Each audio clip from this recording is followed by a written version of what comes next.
Tudor, why should Governor Ratched be the winner of worst governor in America? Look at what she's done to Michigan. She's hurt small businesses, but not only has she hurt small businesses in the same way that you're talking about with Newsom and Cuomo, she's actually gone after them personally. She and her attorney general have gone after people personally and actually put them into handcuffs and chains and shackles. I mean, this is outrageous. This is stuff that we hear about from years and years ago. But no, this governor has gone in and taken people for misdemeanors and put them into prison. It's a personal vendetta with her, but it's also hurt the state so significantly. When you look at what's happening with Michigan, you look at hospitality, you look at businesses. Just yesterday, businesses were actually allowed to bring their people back into the office. That was the ruling. I think at the end of May, you can actually start having people back in your office without MIOSHA coming in and citing you because you have too many people in an office. Other states are completely open, Jesse. Tudor, I need you to explain her background to me, because I'll be honest with you, I didn't know much about her. I figured she gets elected in a purple state like Michigan, probably going to be a fairly middle-of-the-road Democrat governor. And then she's possibly been the worst, just carpet bombed her own state so Trump would lose an election. Why? Is this woman a historical radical? Did she just come around to this? Is she just a nasty human being?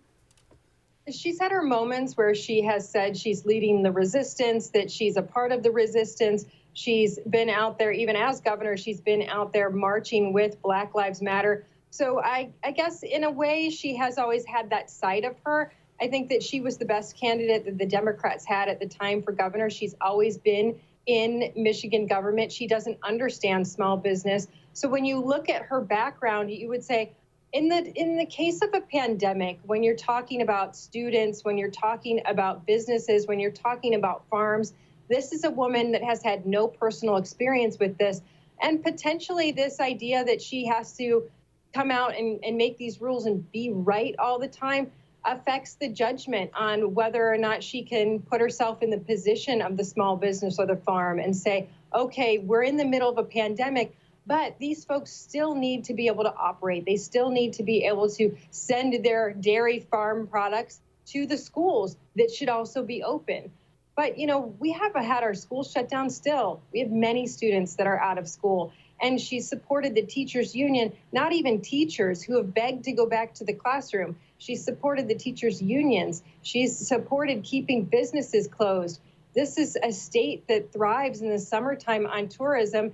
And also, last summer, we weren't even allowed to buy flowers at the garden shops. So you have tourists coming up and going, man, Michigan's a bland state. No, they had to throw out all their flowers because we couldn't even buy them.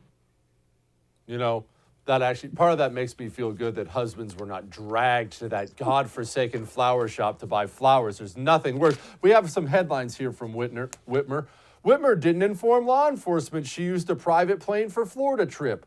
Whitmer traveled to Florida a month ago before calling on residents not to. Whitmer could face charges over nursing home deaths. My question is, Tudor, Newsom has headlines just like this too. Everyone remembers got caught in the French Laundry and whatnot. But Newsom his head's on the chopping block for all that. Why is she not getting a big voter backlash for this stuff? Or is this state bluer than I thought? Yeah, I think she will. I think that right now we're in the midst of still trying to pull out of this. There hasn't been a lot of discussion. We have a race that's coming up in 22. In the case of Gavin Newsom, obviously there's a recall. That was thwarted here. She has protection with her AG. She has protection with her Secretary of State.